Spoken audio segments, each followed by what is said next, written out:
Hello, everyone. This is Floretta again. So,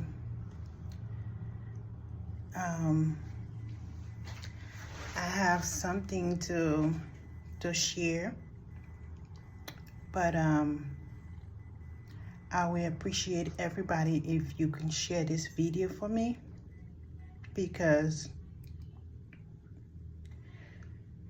I was totally discriminated against for no reason whatsoever, no reason.